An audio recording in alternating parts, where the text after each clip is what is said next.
Okay, well, we're going to go ahead and get started. The appointed time has come. So let me share quickly with some announcements as you take your seats. We want to remind the deacons of their meeting tomorrow night at 7 p.m. Baptist Women. Business meeting is this week, and then I'll let you read everything else that's in there. If you ordered a shirt for VBS, I don't think Amy's here tonight, but I think they're in, so you can see the cost there in the bulletin, so I'll just kind of draw your attention to that. Let me share with you an update on our folks. We just got word that David Lamance is going to be able to go home tomorrow. And after looking at all the pictures and everything, they determined that he can go back at another time and do a stint as an outpatient for this other blockage, which isn't as bad. So that was, that's really good news. And Tammy Lamance is doing a tad better. And then continue to pray for Wanda Jones. Hazel Burge, who attends our church, takes the bus. She's had 2 strokes. She is now on a feeding tube through her nose, and she's probably going to have to go to a nursing home and don't really know what's going to happen with her. Shirley Jones is in a lot of pain, and she's at the hospital there in Oak Ridge. And then Betty Lee's aunt, Mary Houston, she had her surgery yesterday, and hopefully will go to Life Care Center maybe Tuesday or Wednesday. And then we got an update on Bob Cox. Apparently he is really under the weather, and so he really needs our prayers. So let's remember him. Good to see you here tonight. We're going to go ahead and get started here with our announcements and then prayer, and looking forward to hearing more about creation science and the global flood. So I think that's going to be very good. And there's maybe another trip going to be going up in Kentucky to see some of these things. So if you have an interest maybe in going to see the Ark, see Steve, or I know that Bob Bremmy's been working on that. So if you have an interest in that, please let them know, because they're thinking about another trip. Okay? All right, let's go, Lord, in prayer. Heavenly Father, we thank you for this wonderful day you've given to us, and tonight as we gather, we pray for the children as they're going to be looking at some videos that relate to this topic of the global flood and Noah's Ark. We also pray, Heavenly Father, for all these on our prayer list that are in the hospital, and just pray your continued blessing upon them. And we want to lift up Bob Cox tonight, and Lord, we pray that you'll give him strength. We have a lot of different committees that are working on the future of our church and plans for our church. And Lord, bless everyone as they're working. And as we gather here tonight, Lord, just bless this time, and it's in Christ's name we pray. Amen. I encourage you to stand as we sing hymn number 339. 339, Standing on the Promises. We'll sing the first and second verse, have a time of fellowship, finish the third, and take up our offering.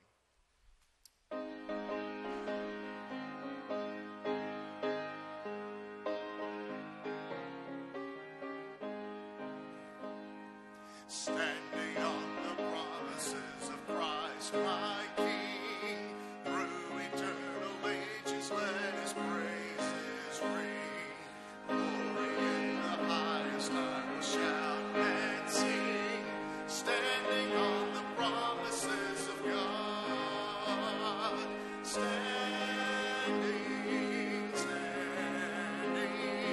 Standing on the promises of God, my Savior.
I encourage you to continue to sing as we sing the last verse of Standing on the Promises.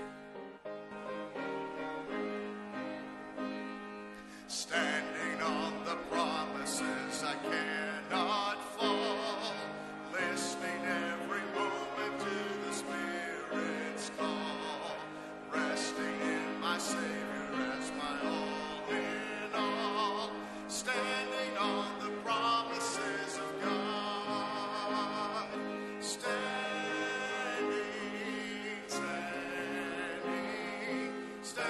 on the promises of God, my Savior,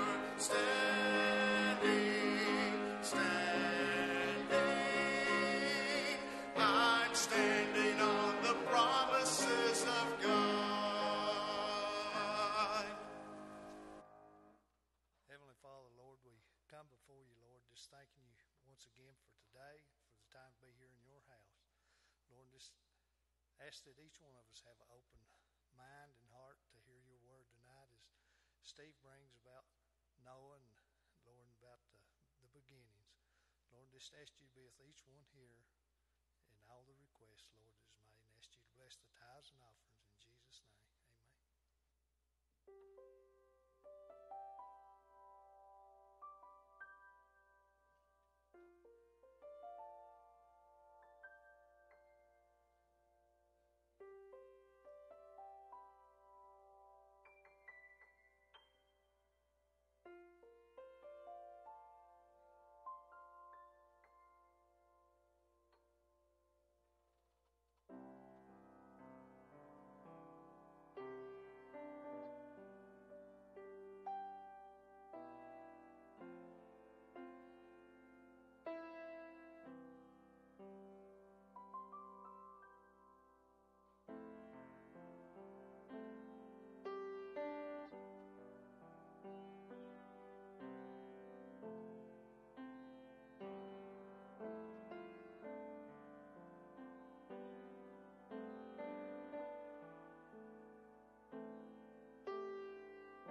better use that stool tonight because I was reminded that I was leaving the States last week. I looked a little unstable. So I'll try to lead off with the right foot as I go down tonight. But I'm glad that you chose to join us again tonight. And we're going to be talking quite a bit tonight about Noah's flood. And I guess in studying this subject for the last good while, there's one point of emphasis that I think that we as Christians don't emphasize enough, and that's the impact of Noah's flood on the geology that we're studying today, and that is being relied on by some scientists to mislead us in believing some things about the earth that's just not really true. And so we're going to be looking at that in depth, but with that, I would like to start with the question: was Noah's flood global? And some people claim that Noah's flood really was just a local flood. It was just in a part of the Middle East, and it just impacted a small amount of land. It didn't cover the entire earth. And they said, well, how could a flood be enough water to cover the entire earth? Well, we're going to be looking at. But generally, people who accept this belief, they come to that because they've bought into the idea of evolutionary history, and that there's millions and millions of years of history on this earth, and that the interpretation of the fossils that are under our feet, they believe that those fossils are a sequential history of when things arrived or when things lived and when they died. And what we're going to be looking at tonight is a better explanation of that, and that is that the fossil record is really a record of how things were buried during the flood. A whole different approach to it, but it's very biblical. And so I'd like to start out with looking at what are some of the biblical evidence for a global flood. And one of them, if you read the Genesis story, if the flood was local, why did Noah have to build an ark? God could have simply warned him, hey, I'm going to destroy the people, and you need to leave. You need to go across the mountain. And we have a precedent for that. We have Lot was warned to get out of Sodom and Gomorrah, and he did before God destroyed that. And if it was a local flood, God could have said, hey, go across the mountain. I'm going to flood this local area. And we know that he did not. He said, you need an ark because I'm going to destroy everyone, all of the living, air-breathing vertebrate that are not on the ark will be destroyed. Also, if the flood were local, why was the ark big enough to hold all the different kinds of land vertebrate animals in the world? You know, the ark was a really big boat. And, you know, we see some of the little cartoonish depictions of the ark, and you think, well, gee, you know, that little boat, it couldn't have held all of the animals on the earth. Well, we're going to be looking at what the size of the ark is in just a few moments. But it was a huge boat. If you've been up to the replica of it in Kentucky, you know it's a big, big boat. And but also, if the flood were local, why did God send the animals to the ark to escape the flood? And a question that's asked sometimes, and there was a movie that depicted Noah trying to run out all over across the country to gather the animals. Noah didn't have to do that, folks. The Bible tells us that God sent the animals to Noah, and they came onto the ark.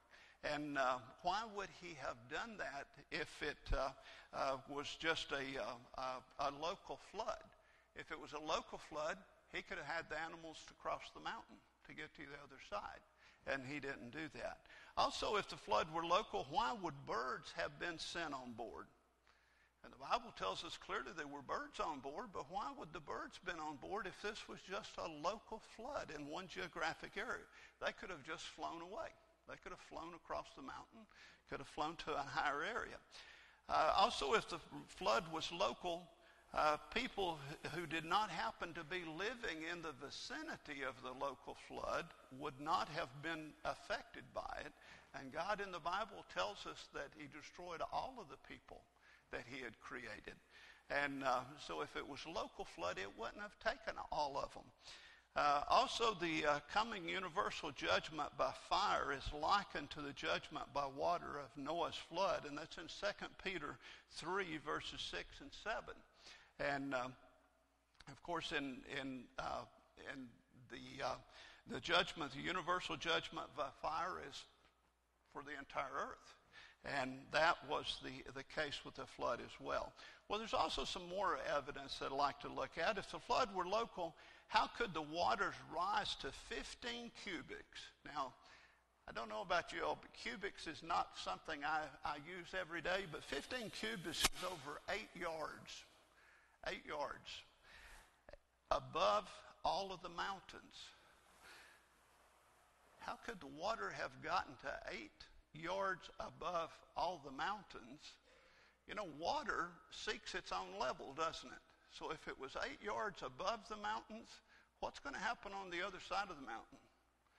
It's going to be covered with the same depth of water, isn't it? Yeah. So the idea of a local flood that is being put out sometimes by well-meaning Christians is just not biblical. The evidence is not in the Bible to support it. Also, if the flood were local, why were Noah and his family on the ark for a year and 10 days? You know, we think of the flood and we think of the 40 days and 40 nights. Now, what happened for 40 days and 40 nights? It rained for 40 days and 40 nights. Now, if it were to rain for 4 days and 4 nights here, this creek down here is going to flood. What's going to happen the day after the rain stops? It's still flooding, isn't it? And probably the day after that it's still flooding. Well, if you can imagine 8 yards above the highest mountains, how long is it going to take for that water to recede? It's going to take a while. So the Bible says that they were on the ark for 1 year and 10 days. That's 40 days and nights of rain, and the rest of it is waiting for the water to recede. Now, also the flood, if the flood were local, God would have repeatedly have broken his promise to never send such a flood again, because there's been lots of catastrophic floods. There was Bangladesh not too many years ago. 80% of the country was flooded, covered by floodwaters. Europe in 2002, massive local floods. And so if God tells us in the Bible that he will never use a flood to destroy, a Noah-type flood to destroy the earth, well, if it was a local flood in Noah's day, then what about these local floods? And we know God doesn't break his promises. Also, all people are descendants of Noah and his family. And of course, the only way we could be descendants of just Noah and his family was that there was nobody else for them to marry. So it means that everyone else had to be destroyed. And the Bible tells us that in Genesis 10, verses 1 through 32. Also, flood stories from around the world, North and South America, South Seas Islands, Australia, Papua New Guinea, Japan, China, India, the Middle East, Europe, and Africa. Hundreds of such stories. Excuse me.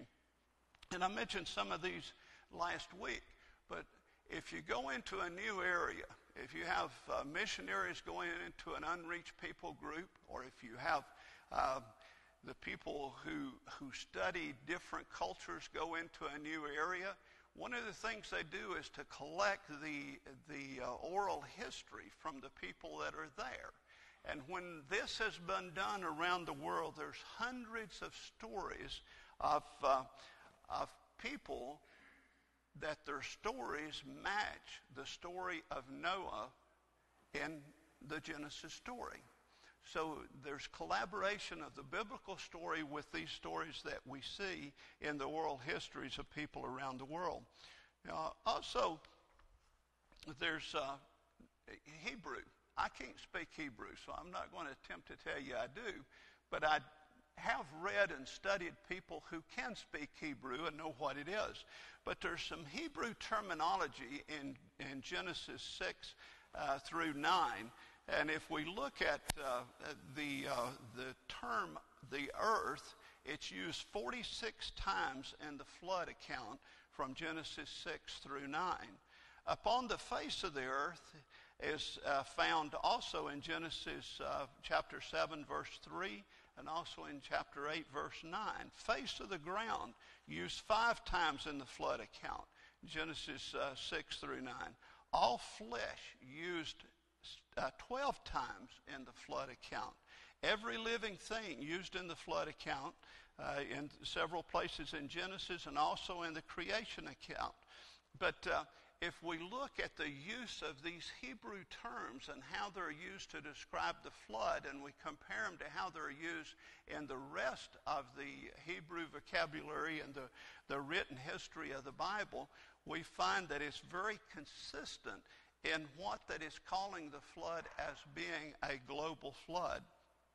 Under the whole heavens in Genesis 7:19 is used 6 times outside of the flood account in the Old Testament, and always has a universal meaning a global catastrophic flood of the entire world.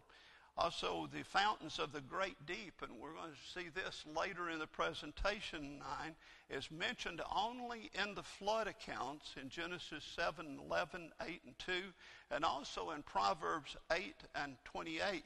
And it relating back to creation in Genesis 1:2, where it refers to one ocean covering the whole world before land was formed.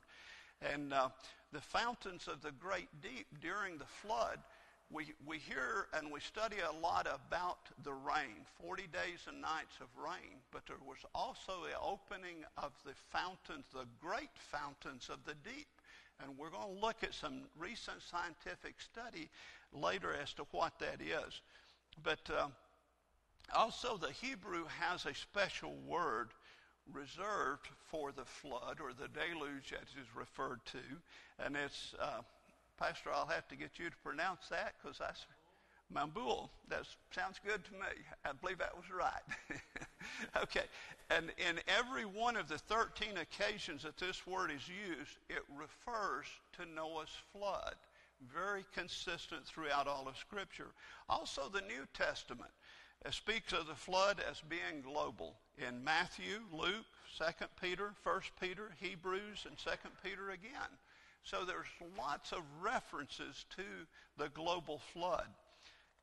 Now, what about some non-biblical evidence for a global flood? And, sometimes people say, well, yeah, that Bible, I don't believe the Bible stuff. What other evidence is out there? Is there any? Can you show me some evidence? Well, there is. And there's millions of dead things that have been buried in water-carried mud and sand in rock layers around the world. Their state of preservation frequently tells of rapid burial and fossilization. We looked last week at jellyfish fossils. We looked at fern fossils.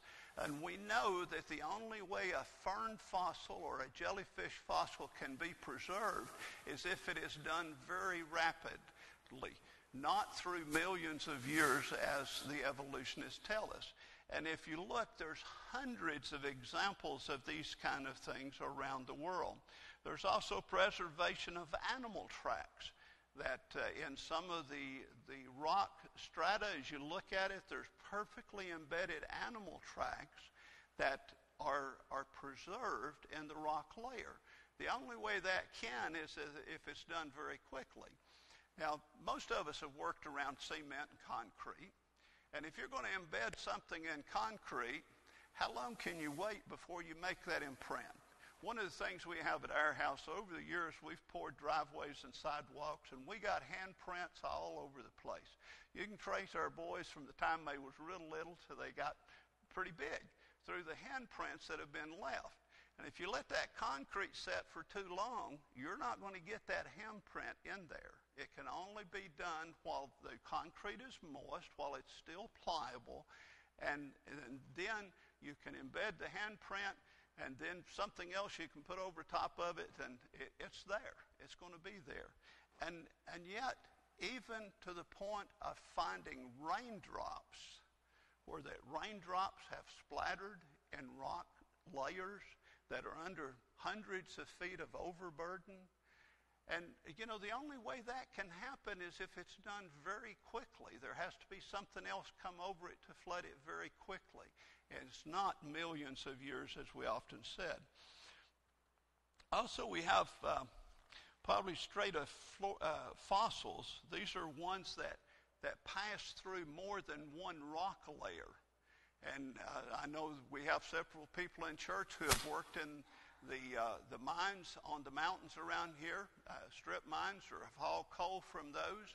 And one is very common to see in those rock layers, to see fossils that go all the way through the layer of rock.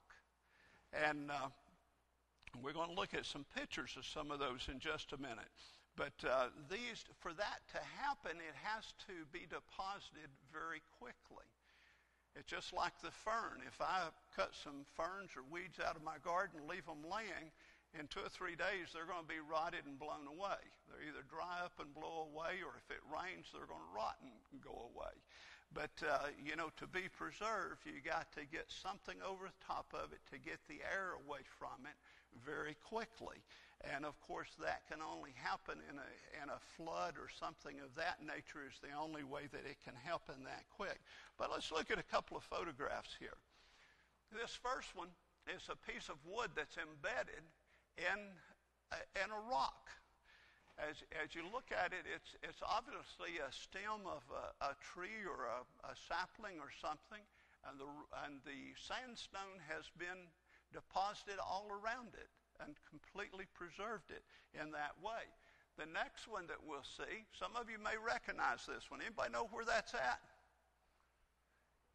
Up in front of the elementary school. And it's a stump that was dug out of one of the minefields that in the area, and is presented up there with a plaque.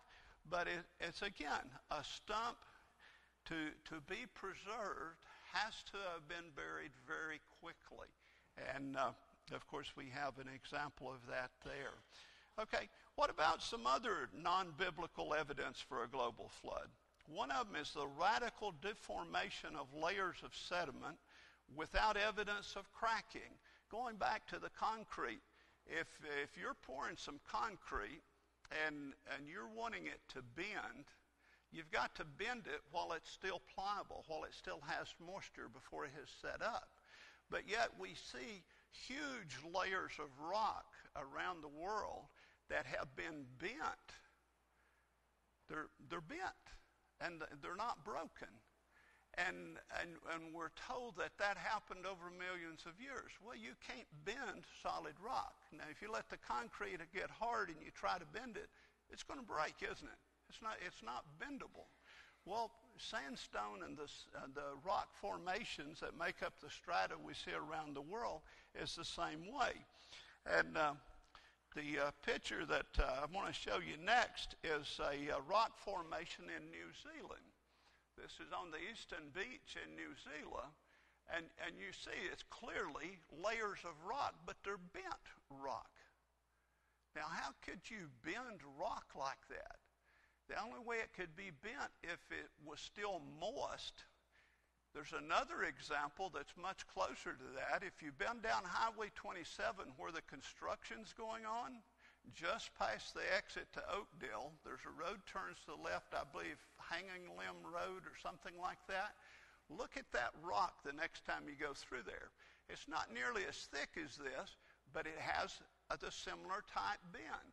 Now, during the fountains of the deep, the creation scientists believe that those were actually volcanoes that occurred and earthquakes in the ocean that allowed the water from the ground to come out.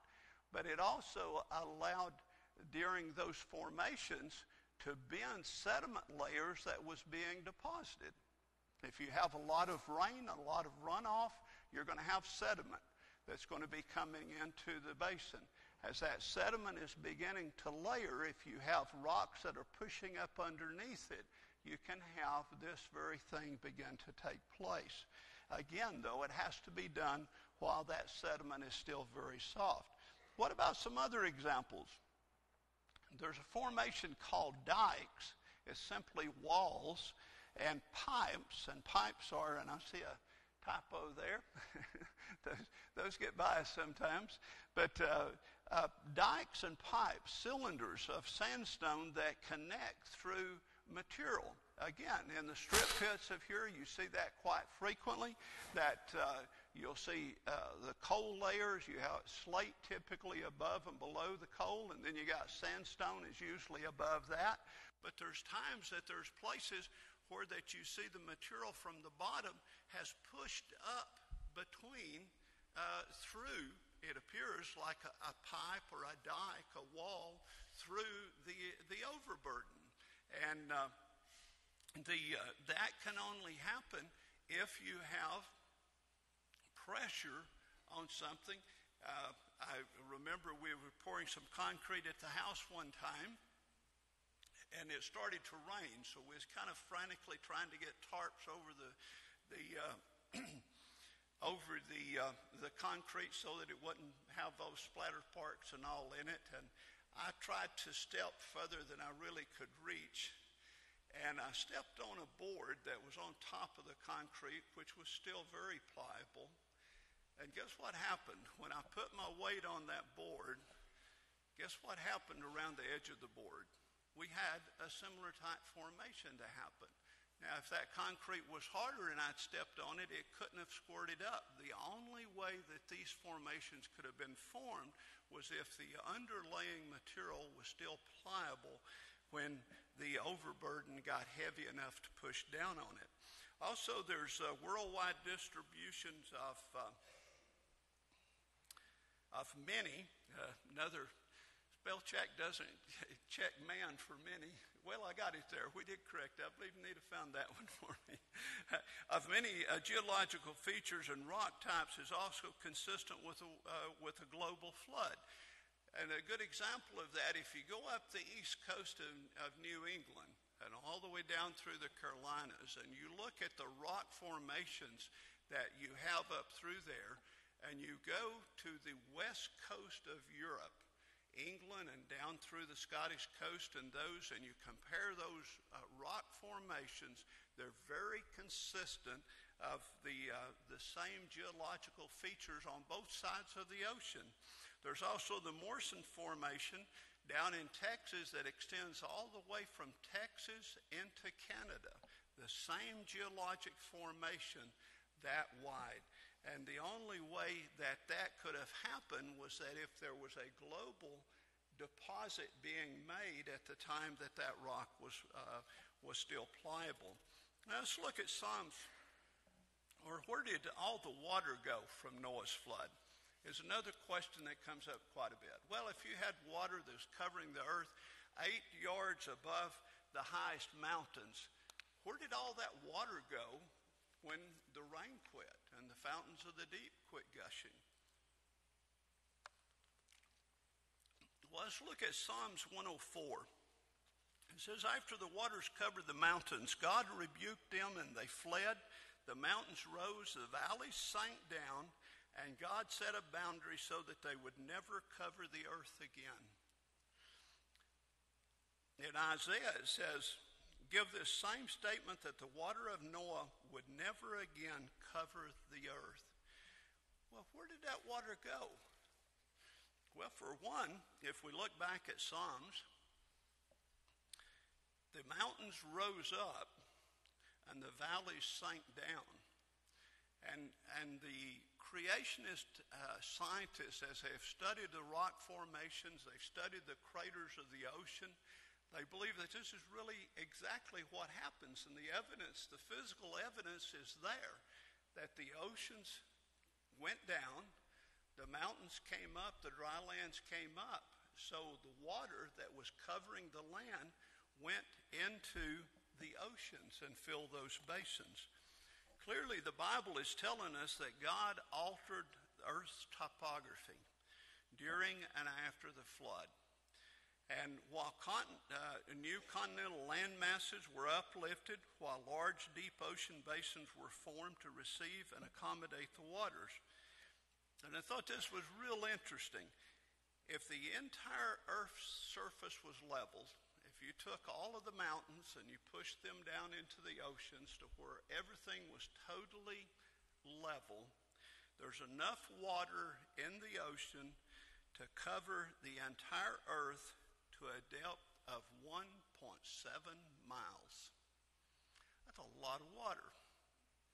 A lot of water.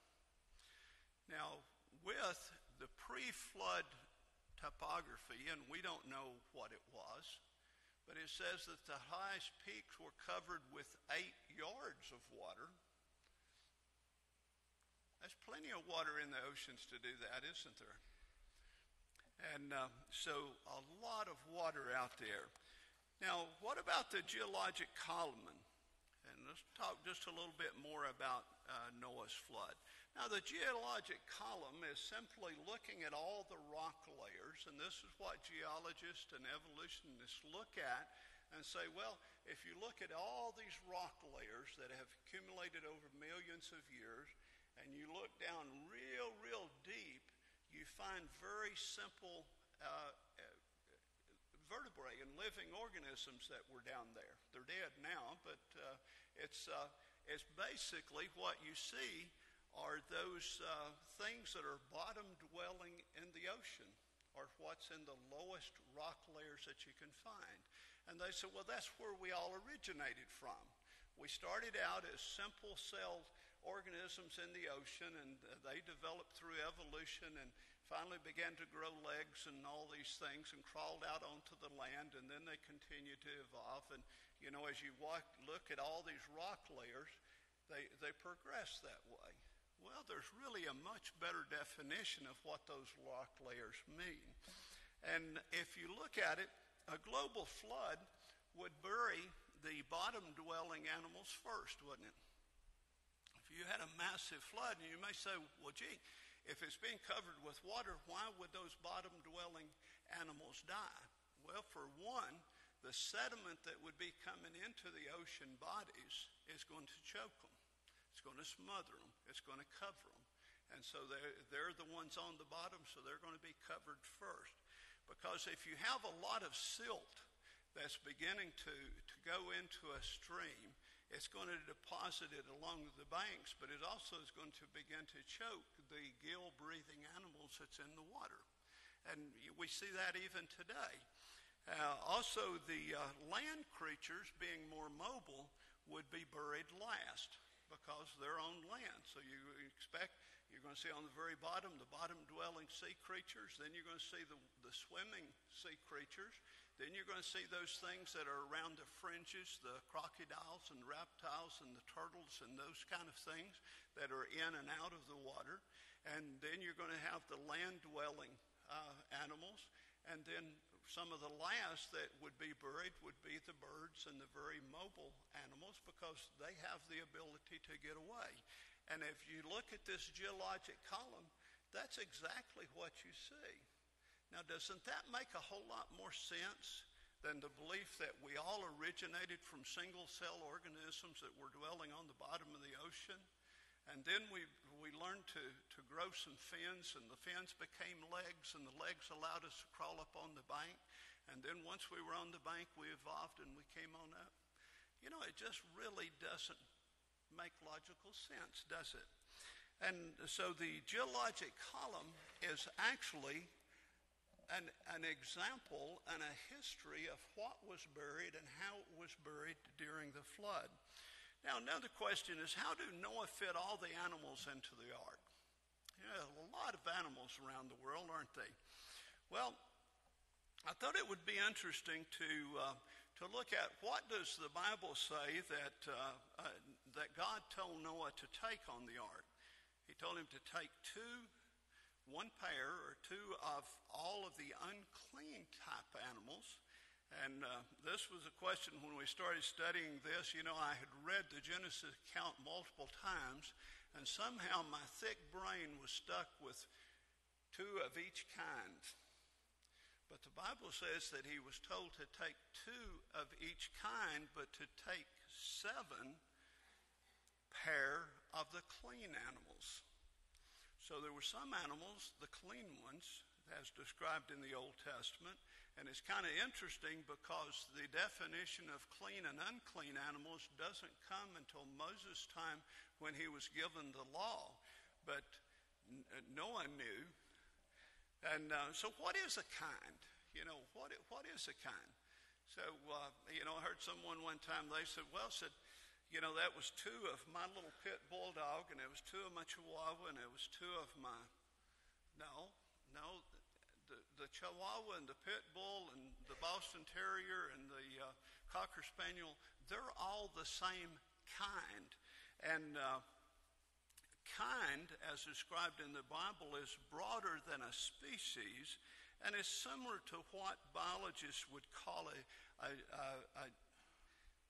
some of you science teachers, help me with this word, a genius, yes, okay. And horses, zebras, donkeys probably came from the same horse-like kind. In other words, they're all of the same descendant group. Dogs, wolves, coyotes, jackals probably were the same dog-like kind. So he didn't have to take 1 of each breed, as we would call it today, but it's a pair of that kind, because as we looked last week through genetics and breeding, you can develop lots of different individual breeds from the single ones. I think I mentioned our chicken lot when I was growing up. We had lots of chickens, and we could, by separating the chickens, we could get the Dominickers and the Rhode Island Reds and the white Leghorns, and or we could get them all mixed up, which ours were, and so we had a mixture of everything, but they all taste good. But also, it has been estimated that about 16,000 individual animals had to be on board the ark. 16,000, that's a lot of animals, isn't it? Never had that many chickens on our place growing up. Also, the medium size, and a lot of people say, well, there's lots of animals, and how could he possibly have got those big old dinosaurs on there? Well, all of the animals in the world aren't the size of the biggest dinosaur. As a matter of fact, the average size of dinosaurs is rather small, much smaller than what we would like to say. But the medium size of the animals that are projected that would have been on the ark have been that of a small rat. Very small. Because there's lots of animals in the world that are very, very small. A mouse is much smaller than a rat. A chipmunk, we got a little chipmunk that likes to play in the flare bed out back, and he's a little bitty feller, but boy, he can sure run fast. But he's a little bitty guy. But if you averaged them all together, the median size is about that of a small rat. There's also that about 11% of all of the animals would be larger than a sheep. And a sheep is not a big animal. A sheep is, about yay high. But the largest animals that were on the ark probably represented by teenage or younger specimens. And someone says, well, you're speculating now. How do you know that? The Bible doesn't say that. No, it doesn't. But the Bible says that God put the animals on the ark so they could reproduce and populate the earth. Now, if you're wanting a breeding herd of animals to repopulate the farm, you don't want those old ones. You want the young ones, because they got a long breeding life ahead of them. And so in looking at that, they were probably younger. Younger means smaller in size. And all of this material comes from a book by, and I can't pronounce his name, but Noah's Ark, a feasibility study. And he is a geologist of all things, but is a Christian geologist and has put together an amazing work looking at the size of the animals and the size of the ark. But Also, let's look at the ark itself. The ark was huge, big boat, big boat. It measured 300 by 50 by 30 cubics, and converting that to something that I understand much better, it's about 450 feet by 75 feet by 45 feet. That's 4.5 football fields long for some of you sports fans. That's a big boat, big boat. Now, if you equate that to something most of us are more familiar with, if you think about a railroad stock car that they use to move stock, or a box car, they're both about the same size. The equivalent volume of the ark is equivalent to 522 railroad stock cars. Move a lot of farms in Texas on that many stock cars. Now, the 16,000 animals would only need about 42,000 square feet, or 14.4 stock cars. 16,000 animals, 14.4 stock cars, and we got 522. So if you add it into that, and there's a lot of debate, well, did Noah have insects on the ark? And the Bible said breathing vertebrate animals, and insects don't fall in that. So I feel from what I have read and studied, I don't think they were. But if they were, for the sake of discussion, if you had 1 million insect species and they were on board the ark, that would require 12 more stock cars to include all of them. Now, there's lots of ways that insects could have survived. You know, when you have a flood, what do you usually have floating on top of that flood water? You have a lot of vegetation, wood, all of those kind of things. It would have been very easy, and there's examples during typhoons and tornadoes and hurricanes all the time that insects travel from island to island and move about on floodwaters on the mats of vegetation. But if they were on there, it would take 12 more stock cars, and that would still leave us 495 cars for the food, Noah's family, and range play areas for the animal and for our space. So the ark was plenty big to hold all of the animals from the entire world. If you look at a railroad car, an average railroad car will hold 240 sheep. Just in case you're watching that train go by the crossing tomorrow, as you see those boxcars, just think every one of those, if it was a stock car, it could hold 240 sheep. But another question about Noah's Ark and the animals is, how could the animals get from the ark to places like Australia? And one of the writers I was watching a DVD said that he's often asked when he does public seminars by people was, well, how could that kangaroo have hopped all the way from the Middle East to Australia? And how could that kangaroo have gotten across the water? Well, you know, let's look at some possibilities here. The Bible in Genesis chapter 6 tells us that all land-dwelling, air-breathing creatures not on the ark perished during the flood, and the world was repopulated by those surviving on the ark. So we know that there were no animals remaining. They had to get there some way. Also, as I mentioned earlier, Noah didn't have to round up the animals. God brought them to him there in Genesis 6, verse 20. And we don't know the geography of the earth before the flood. You know, none of us are around back then, but there may have been only one landmass. There's a lot of belief that there is by Christian scholars. And they use that Genesis chapter 1, verse 9 as part of the basis for that. And we'll look at that just a little bit more in a few minutes. But let's look at some examples of how these animals could have migrated. If you look at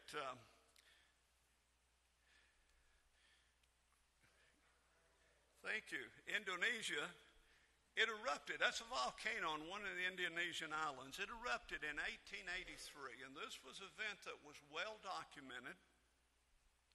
It left the island lifeless, but soon after, the people who visited went back to visit that island, found that it was being recolonized by a surprising variety of creatures, which had to have crossed the ocean.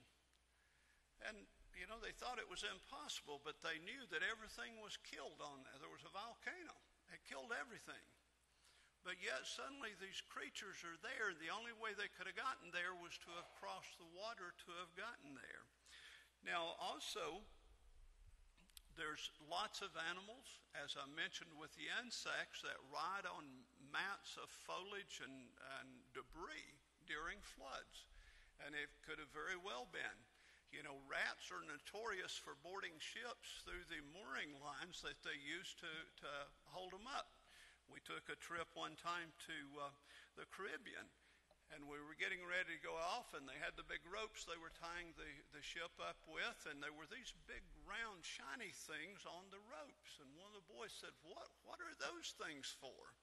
I said, it's to keep the rats from getting on the boat. It looked like the big collars they put on dogs to keep when they got something they don't want them to scratch and all. Except they connected to the rope, and it was to keep the rats from climbing the ropes to get on. Rats, all kinds of animals, are able to get on vegetation, anything, during floods and to survive. During the floodings in Houston last year, I was reading an article about the fire ants that were matting together and with no vegetation were creating mats, which then there were just piles and piles of these ants, and they were floating on the floodwater. They were linking hands, so to speak, to form a mat. But also there were land bridges during the Ice Age, most likely, and I can't point in the Bible to where this says, but there is evidence that there was an Ice Age following the flood, that allowed animals to migrate for centuries, to migrate from places to places. And for quite some time, geologists have said that the Bering Strait between Alaska and Russia was a migratory route for animals to cross. Well, if you have an ice age and you have water that's locked up in ice at the polar caps and on the high mountains and in the glaciers, the more ice that accumulates, that water has to come from somewhere. It comes from evaporation from the ocean. Well, as it evaporates from the ocean, it's captured in the ice. It reduces the amount of water that's in the ocean, and there's many places that the ocean is shallow enough that it doesn't have to drop that low, and you have land bridges between continents, even as we know today. And so, that very easily could have been how. Following the flood, there's an ice age. The ice age captures the water, land bridges open up, and animals migrate. Also, the catastrophic plate tectonics during and after the flood could have altered the geography of the earth considerably. And we'll look at that plate tectonics in just a moment. But one of the other questions is, going back to that pair of kangaroos hopping all the way to Australia, it wasn't a single pair of animals that made the entire journey after leaving the ark. And it probably didn't happen overnight, obviously. But there's an example in Australia. When Australia was first discovered and began to be populated, there were some of the earliest settlers took some rabbits. Rabbits are not indigenous to Australia. There were none there. So some of the early settlers said, hey, we can grow rabbits, a good source of protein, so we're going to take some rabbits with us, which they did. And they took some rabbits to the east coast, I believe it was the east coast of Australia, and guess where rabbits are in Australia today? All over. The entire continent of Australia has rabbits. Now, that first pair of rabbits didn't hop all the way to the other side, But that pair of rabbits had some rabbits. They spread out. They had some more rabbits. They spread out. And over a period of time, they spread across the entire continent. And so people say, well, if that's the way it happened, why is there not a fossil trail of the animals as they migrated to these distant lands? Well, fossilization is not an exact commonly occurring thing. Fossilization actually is rare. A good example of that are the bison or the buffalo that we had in the western United States. There used to be herds of buffalo that they said were just like waves of the buffalo. But if you look in the United States, there are virtually no fossil records of buffalo ever been there. Now, the buffalo are beginning to come back. They have a lot of the parks and places that they're protected, and so the herds are beginning to grow back. But of all the buffalo that were there, you would expect there would have been some fossils, but they don't exist. So the fact that there's not a fossil trail of animals as they migrated is not really that big of a deal. Also, the climate of the earth was probably much different following the flood than it is today. So the difference in the climate would impact the amount of fossilization that was occurring as well. Just a couple of more. What is plate tectonics? I mentioned that just a few moments ago. Well, the Earth's surface consists of a mosaic of rigid plates. In other words, there's a lot of rock layers in the crust of the Earth. Now, these plates move relative to each other. And the movement of that, when it gets so big, we call it an earthquake. And there are several ways that this happens. The deformation occurs is at the edges of these plates, and there's three distinct ways that it happens. One is by extension. That's when the plates pull apart. And typically when you're having a volcano, that's what happens. The earth pulls apart in an earthquake, and it lets the molten lava from beneath comes up and it spews out the top. So it's extension. You also have transform faulting, or it's a horizontal slipping along a fault line. And you have these in earthquakes as well. And then you have compression. That's when one plate actually pushes beneath another. And usually when that happens, if you push something down under, I used the example in the class one day of if you're mixing some dough and you're making yeast rolls and you got the big lump of dough and you push in on it on one side, it's going to squish out somewhere else, isn't it? Well, that's kind of what happens. If you got these plates and one pushes underneath another, that one is going to rise. And that's how you get the upthrust mountains.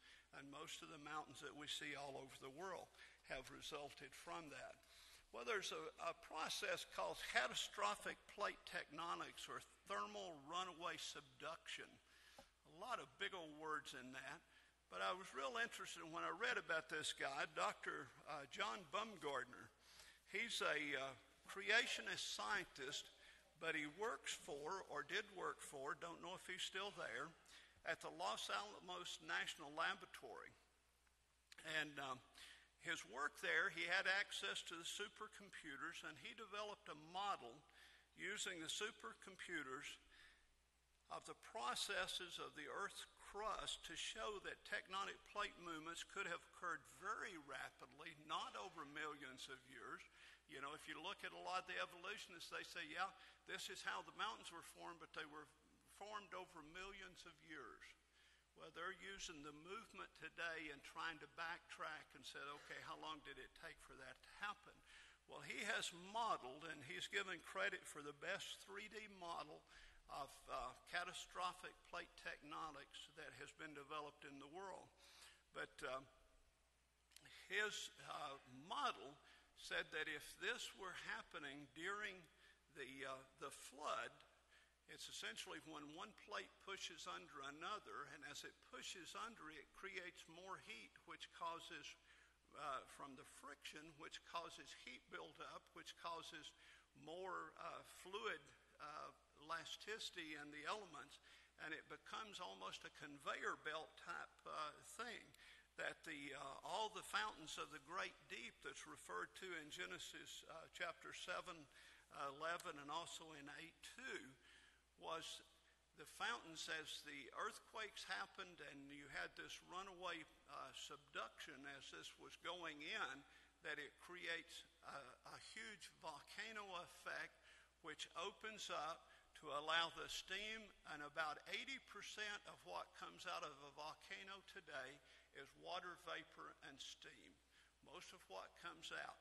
So if you had this happening on a huge, great scale, not only do you have water coming from the heavens, but you have water coming from underneath. So the flood could have happened very, very quickly. And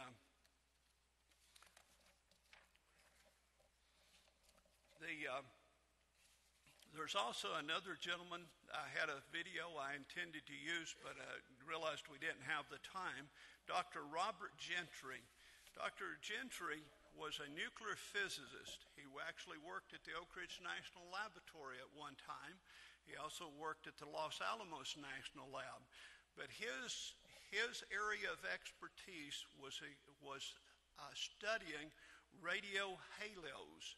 And a radio halo is when a radioactive element decays and it gives off radiation, it creates a halo effect. And in one of his writings, he likened it to a hand grenade. If you throw a hand grenade, pull the pin, throw a hand grenade, it explodes, it goes out in every direction. Well, what happens if you study rocks, you can see radioactive halos that are embedded and captured in the rock, especially in granite. Granite being one of the basic building materials of the entire earth. And so as he studied these over time, he especially began to look at polonium. Polonium has a half-life of 164 microseconds.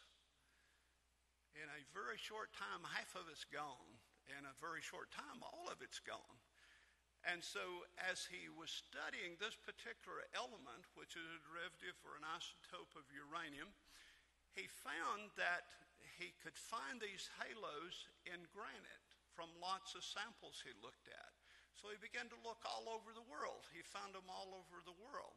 Now, as he looked at those, the only way that halo could be captured was if it was captured in the granite while the granite was still molten.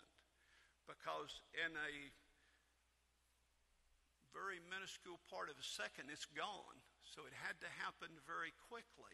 And so in looking at these things, he documented the evidence that the only way that these halos could be captured was if the granite was formed very, very quickly, as in a creation event. It just happened. It's that fast.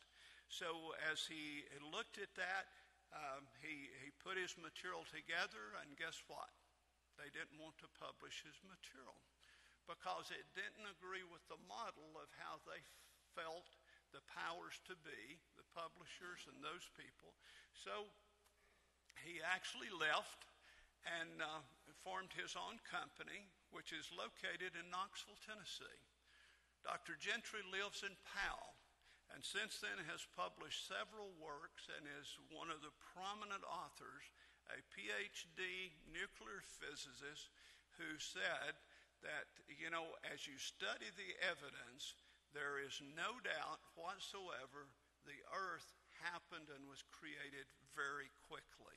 And as a devout Christian creationist at this time, and he and his son still are in business, and as far as I know, but some very interesting reading. Speaking of which, over on this table I have some samples of some reading material that I have found very good. There's a 4-set series from the Creation Museum, Answers in Genesis. There's also the book that we've been studying, the Creation Answers book that's put out by the Creation Ministries down in Atlanta. There's also the Defender's Bible, which is actually Bob Remy's. He has loaned me. But I was telling him that the next Bible I buy, that's the one I want it to be. It's got a commentary by H.M. Holmes. Holmes Morris, I'm getting two names mixed. Morris, H.M. Morris. But H.M. Morris is a very devout creationist, and the commentary is not just in Genesis, but throughout the entire Bible. Just real interesting. It's interesting when you read the Old Testament and you look at the commentary that ties it back to creation. I've just found it very, very rewarding. There's also a copy of the DVDs that I took the video clip we had last week from Dr. Hovan, which is down in Florida.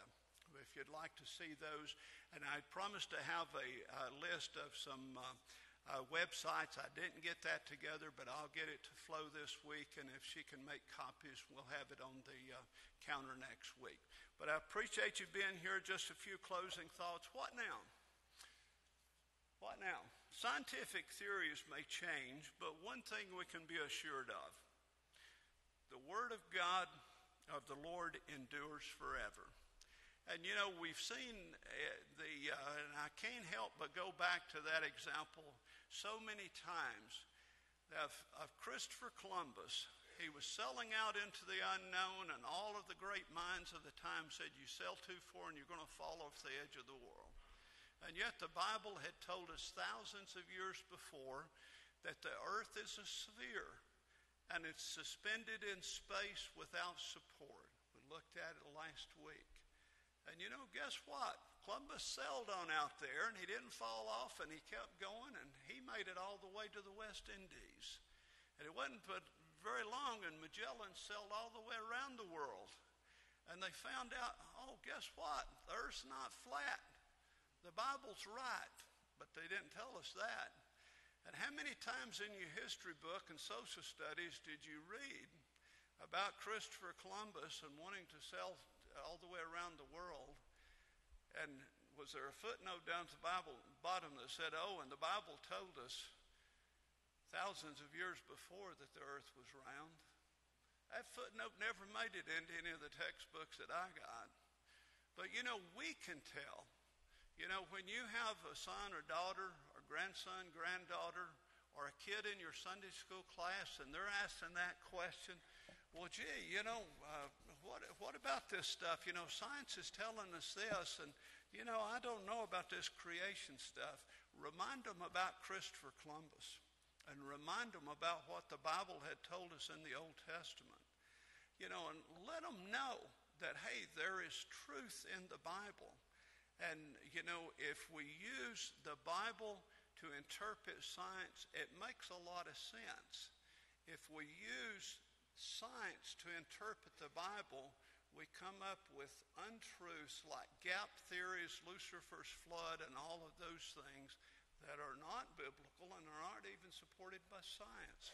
But what do we do with this information? Well, we can share it with people we know. And always also remember 1 Peter 3:15. Always be ready to give a defense to everyone who asks you for a reason for the hope. And part of the hope that I have in me of eternal life and a Savior that I know I'm going to spend eternity with is the fact that I know He created the heavens and the earth. He created everything. And also, you know, if you don't have that hope that's available in trusting in Jesus, I just pray that you would accept Him and come to know the joys and the hope that you can have. Appreciate it. Thank you. And the special topics class will be starting a new study in June, and it won't be as exciting as this one, but I think it's going to be another good one. Thank you all.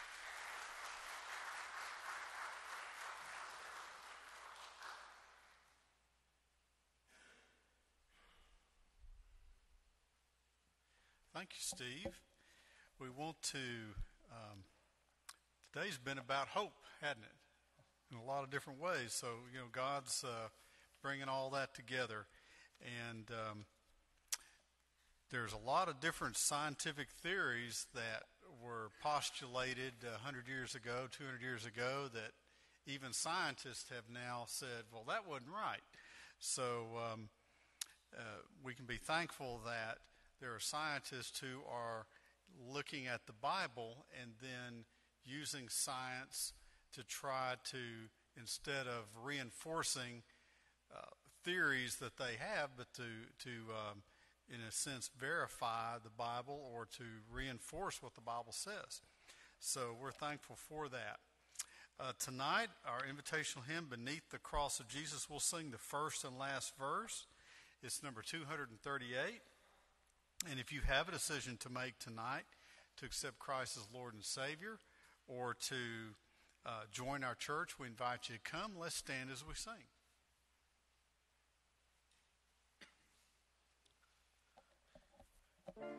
238, Beneath the Cross of Jesus.